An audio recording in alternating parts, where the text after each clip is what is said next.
एवं 1.5 रु 2 मास हम से ओभरब्रिज खोलाई किंतु कौभली भाव में गत काली ता भुशुड़ी पड़ला ता आपण देखुंट खंडगिरी अवस्था शोचनीय 3 वर्ष केमती 25 थर रिपेयरिंग है देखुं आगामी दिन में कौन हम अवस्था आपण मैंने जानुं मूल कथा हूँ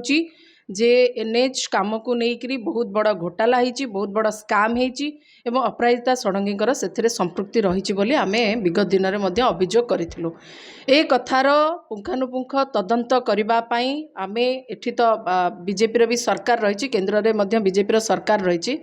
तुरंत एक उच्चस्तरीय तदंत कमिटी गठन करा जाऊ एवं जो संस्था जो ठिका संस्था नहीं कौ भली भाव में निम्नमानर काम करिछि ताको सठिक इन्वेस्टिगेशन करी इन्वेस्टिगेशन रिपोर्ट सार्वजनीन कराजिबाकु मु दाबी रखिबी। द्वितीय कथा है जो ठिका संस्था एआईपीएल को तुरंत ब्लैकलिस्टेड करा जाए एवं जो क्षयक्षति होती ता उपरे पेनाल्टी पकाजिबा सहित अपराजिता षडंगी जो क्रेडिट नहीं एनएच को लेकर बाहा नहीं किंतु आज जो घटना घटी से लज्जा अनुभव करने कथा दुख प्रकाश करने कथा एवं